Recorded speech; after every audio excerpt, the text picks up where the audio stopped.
Hello friends, आप सभी का स्वागत करता हूं आज के इस सेशन में गाइज जनरल साइंस के क्वेश्चन के साथ। और जैसा कि आप सभी जानते हैं गाइज, आज का जो डेट है 28 तारीख का डेट है गाइज। और आज के डेट में आप लोग को पहला जो सीजीएल का एग्ज़ाम था वो आप लोग दे चुके होंगे, जिनका एग्ज़ाम होगा गाइज। और मेरी शुभकामनाएँ हमेशा आप लोग के साथ रहेगी गाइज। उम्मीद करता हूँ कि आप लोग का एग्ज़ाम जो है अच्छी तरह से गया होगा, है ना। और जिन बच्चों का एग्ज़ाम जो गाइज 4 फरवरी को हो, उनके लिए बहुत इंपॉर्टेंट सेशन है ये, क्योंकि जनरल साइंस से क्वेश्चन 20 प्रश्न रहेंगे गाइज। तो चलिए स्टार्ट करते हैं आज का सेशन गाइज, बिना देरी किए हुए। पहला सवाल है आप लोग के बीच में, यानी 31 नंबर क्वेश्चन है। निम्न सूचियों को सुमेलित करें, यानी एक तरफ है उपकरण और उनका उपयोग। टेकोमीटर का बताना है, ऑप्शन ए में है, मतलब कि ए नंबर पर है। टेकोमीटर का उपयोग क्या होता है गाइज? द्रवों की संयोजकता ज्ञात करने में।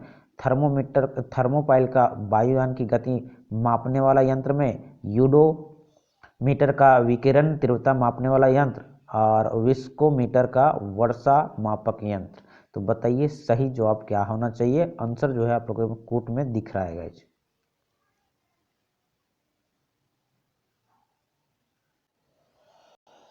तो चलिए गाइज, इसका जो सही जवाब होगा 31 नंबर क्वेश्चन का मिला लीजिएगा। सही जवाब होगा option number A is the correct answer हो जाएगा, है ना। ऑप्शन ए सही जवाब होगा दोस्तों। यानी कहने का तात्पर्य है टेकोमीटर का जो उपयोग होता है वो वायुयान की गति मापने में होता है। और थर्मोपाइल का जो उपयोग होता है वो विकिरण तीव्रता मापने वाला यंत्र में किया जाता है। जूडोमीटर का हो गया जो आपका वर्षा मापक यंत्र है। और विस्कोमीटर जो होता है वो आपका द्रवों की संयोजकता ज्ञात करने में उपयोग किया जाता है। तो ये इसका सही जवाब था। चलिए नेक्स्ट क्वेश्चन है गाइस, 32 नंबर क्वेश्चन है।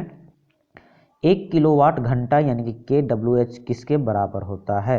Option A 36 into 10⁻³ joule. Option B 36 into 10⁻5 joule. और सी है 10⁻³ जूल। या ऑप्शन डी है 10⁻5 जूल। तो बताइए सही आंसर क्या होना चाहिए 32 का? जी बिल्कुल करेक्ट आंसर हो जाएगा, option number B is the correct answer दोस्तों। ऑप्शन बी सही जवाब होगा 32 का। जो सही जवाब होगा बी 36 इंटू 10⁻5 जूल, ये होगा सही जवाब। चलिए नेक्स्ट क्वेश्चन है 33। हवाई जहाज से यात्रा के दौरान पेन की स्याही स्वतः बाहर क्यों निकल जाती है? जवाब आप लोग को देना है। जो ऑप्शन ए है हवा के दबाव में कमी के कारण। ऑप्शन बी हवा के दबाव में ज़्यादा वृद्धि की वजह से। ऑप्शन सी है स्याही का आयतन बढ़ जाने से। ऑप्शन डी है ज़्यादा भार की वजह से। तो बताइए सही जवाब क्या होना चाहिए 33 का? जी बिल्कुल करेक्ट आंसर हो जाएगा, option number A is the correct answer को दोस्तों। ऑप्शन ए सही जवाब होगा। हवा के दबाव में कमी के कारण जो है हवाई जहाज से यात्रा करने के दौरान पेन से स्याही बाहर आ जाती है। अगला सवाल है 34 नंबर क्वेश्चन है गाइज। तारों के रंग से पता चलता है। ऑप्शन ए धरती से दूरी। ऑप्शन बी तापमान। ऑप्शन सी चमक। या ऑप्शन डी सूर्य से दूरी। बिल्कुल करेक्ट आंसर हो जाएगा, option number B is the correct answer हो जाएगा, तापमान। तारों के रंग से क्या पता चलता है? उसके तापमान का पता चलता है। चलिए नेक्स्ट सवाल है 35 का। निम्न में से असत्य कथन को चुनिए। कथन ए बोलता है सरल आवर्त गति करने वाला कण जब अपनी माध्यम स्थिति से गुजरता है तब उसका त्वरण अधिकतम होता है। कथन बी बोलता है जब कण अपनी साम्य स्थिति में रहता है तो उस पर लगने वाला बल शून्य होता है। तो कूट में आंसर आप लोग को देना है गाइज। ऑप्शन ए है केवल ए सही है। ऑप्शन बी है केवल बी सही है। ऑप्शन सी उपयुक्त दोनों। ऑप्शन डी इनमें से कोई नहीं। तो बताइए कि निम्न में से कौन सा कथन असत्य है गाइज? ऑप्शन आप लोग के बीच है, सही आंसर कमेंट कीजिए। जी बिल्कुल करेक्ट आंसर हो जाएगा दोस्तों। 35 का जो सही जवाब होगा option number A is the correct answer हो जाएगा। केवल ए कथन असत्य है और कथन बी जो है वो सत्य है गाइज। अगले सवाल की ओर चलते हैं। देखिए आप लोग का पैटर्न जो रहेगा सेम इसी तरह रहेगा गाइज, इसलिए ध्यान रखिएगा। 36 नंबर क्वेश्चन है 2 ओम 3 ओम तथा 6 ओम के 3 प्रतिरोधों को किस प्रकार संयोजित करें कि संयोजन का कुल प्रतिरोध 1 ओम हो? ऑप्शन ए है 3 ओम तथा 6 ओम को पार्श्व क्रम में और 2 ओम को श्रेणी क्रम में। बी ऑप्शन है तीनों को पार्श्व क्रम में, सी ऑप्शन है तीनों को श्रेणी क्रम में, डी ऑप्शन है 2 ओम और 3 ओम को पार्श्व क्रम में तथा 6 को श्रेणी क्रम में। तो सही जवाब क्या होना चाहिए दोस्तों 36 का? कमेंट कीजिएगा जरूर आंसर आप लोग कमेंट बॉक्स में।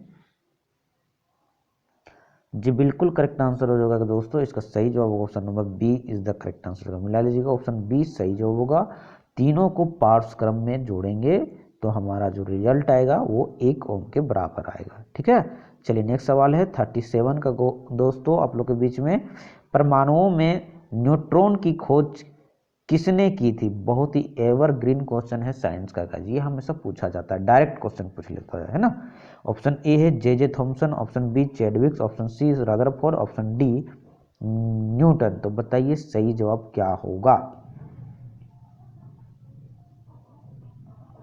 बिल्कुल करेक्ट आंसर हो जाएगा, option number B is the correct answer होगा। जेम्स चैडविक ने आपका क्या किया था? परमाणुओं में न्यूट्रॉन की खोज होती है। चलिए अगला सवाल है 38 नंबर क्वेश्चन है गाइस। लोहा किस अयस्क से प्राप्त होता है? ऑप्शन ए चूना पत्थर, option B pitchblende, option C monazite बालू, ऑप्शन डी हेमेटाइट। तो बताइए सही जवाब क्या होना चाहिए 38 का? बिल्कुल करेक्ट आंसर हो जाएगा, option number D is the correct answer हो जाएगा, हेमेटाइट से। अगला सवाल है गाइस क्वेश्चन नंबर 39 है। निम्न का सही मिलान करना है। ए में है आपका एक तरफ है खोज, एक तरफ है खोजकर्ता। तो बताना है गाइस, ए में है हीलियम का खोजकर्ता सीले हैं, बी में है आर्गन के खोजकर्ता लोकियर हैं, सी में है मैग्नीशियम के खोजकर्ता रेमजे एवं रिले हैं, या डी में है क्लोरीन के खोजकर्ता डेवी हैं। तो बताइए सही जवाब क्या होना चाहिए? आंसर कोट में देना है 39 का दोस्तों। बिल्कुल करेक्ट आंसर हो जाएगा, option number A is the correct answer होगा दोस्तों। Option A is the correct answer हो जाएगा।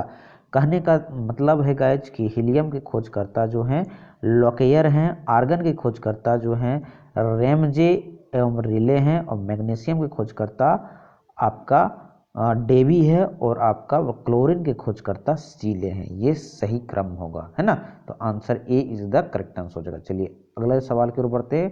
क्वेश्चन नंबर 40 है। निम्न में से सही कथन का चुनाव करना है। कथन ए बोलता है एसिटोएसेटिक अम्ल एक रंगहीन द्रव है, और बी बोलता है ऑक्जेलिक अम्ल द्विकार्बोक्सिलिक अम्ल है।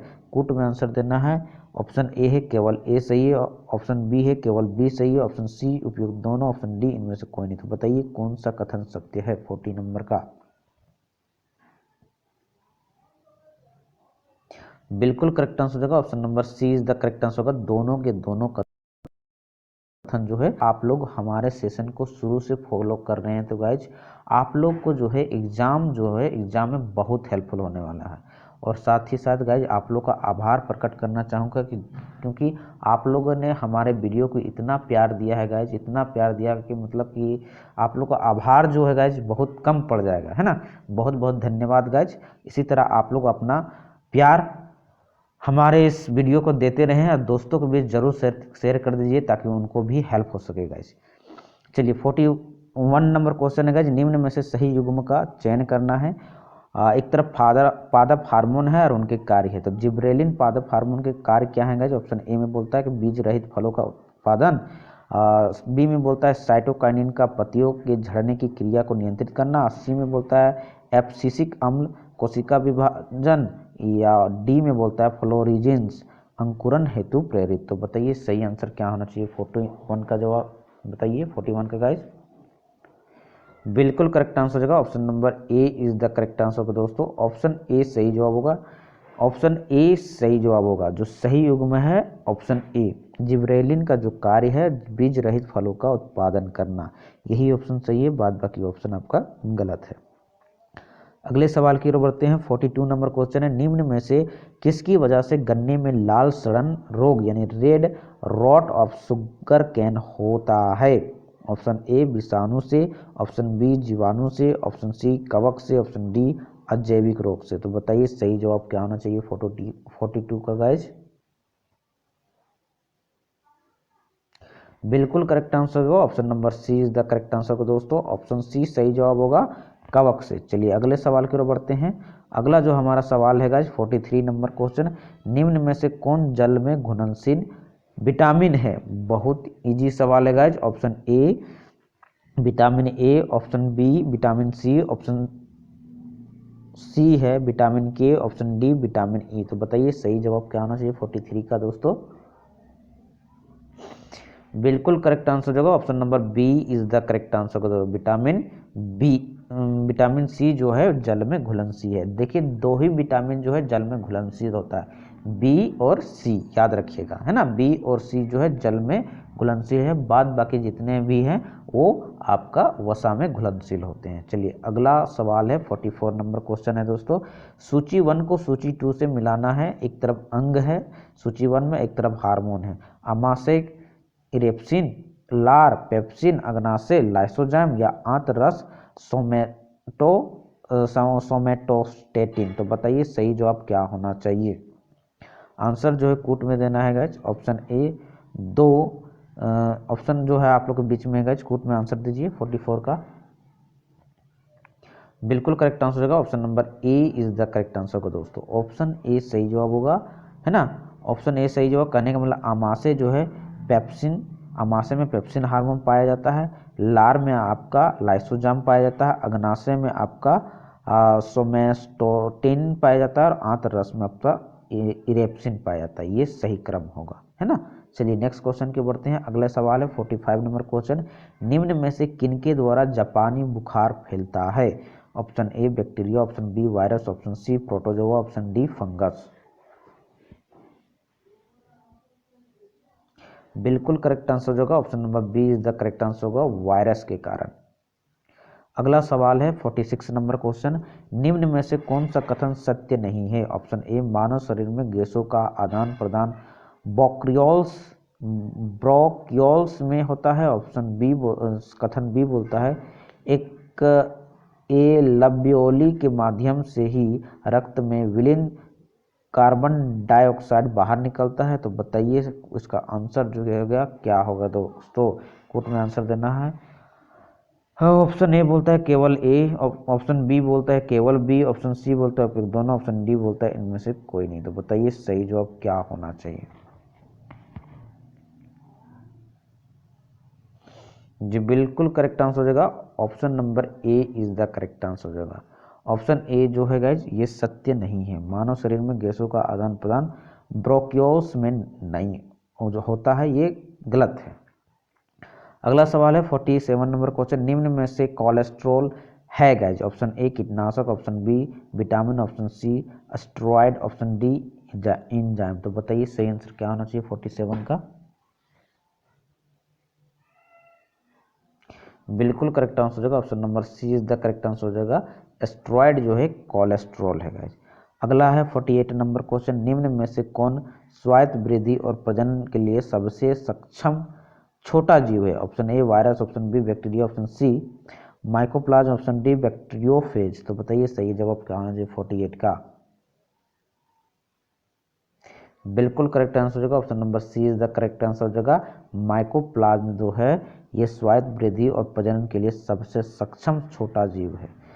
अगला जो क्वेश्चन है गाइस 49 नंबर क्वेश्चन है, निम्न में से शुक्राणु की औसत लंबाई कितनी होती है? Option A 2 micron, option B 5 micron, option C 0.02 micron, option D 0.5 micron. तो बताइए सही जवाब क्या होना चाहिए 49 का? बिल्कुल करेक्ट आंसर होगा option number B is the correct answer होगा 5 माइक्रोन। ठीक है, शुक्राणु की औसत लंबाई कितनी होती है? 5 माइक्रोन होती है। और हमारा आज का लास्ट सवाल है 50 नंबर क्वेश्चन, निम्न में से कौन सा पादप हार्मोन है? Option A insulin, option B thyroxine, option C oestrogen, option D cytokinin. तो बताइए सही जवाब क्या होना 50 का? लास्ट सवाल है गाइस 20 नंबर क्वेश्चन। जैसा कि वीडियो की शुरुआत में आप लोग को बोल दिया जाता है कि टॉप 20 नंबर क्वेश्चन आप लोग का प्रैक्टिस सेट हर एक सेशन में करवाया जा रहा है। जो भी बच्चे हमारा प्रीवियस वीडियो नहीं देखे होंगे जाकर जरूर देख लीजिएगा, वीडियो सेक्शन में आपको मिल जाएगा। साथ ही साथ जीएस प्रैक्टिस सेट करके आपका जीएस का प्लेलिस्ट बना हुआ है, जरूर जाकर देख लीजिएगा। चलिए मिला लीजिए 50 नंबर क्वेश्चन का जो सही जवाब होगा option number D is the correct answer होगा दोस्तों, साइटोकिनिन। ये एक पादप हार्मोन है। तो ओवरऑल आज के ये सेशन जो हुआ हमारा समाप्त हो चुका है गाइज।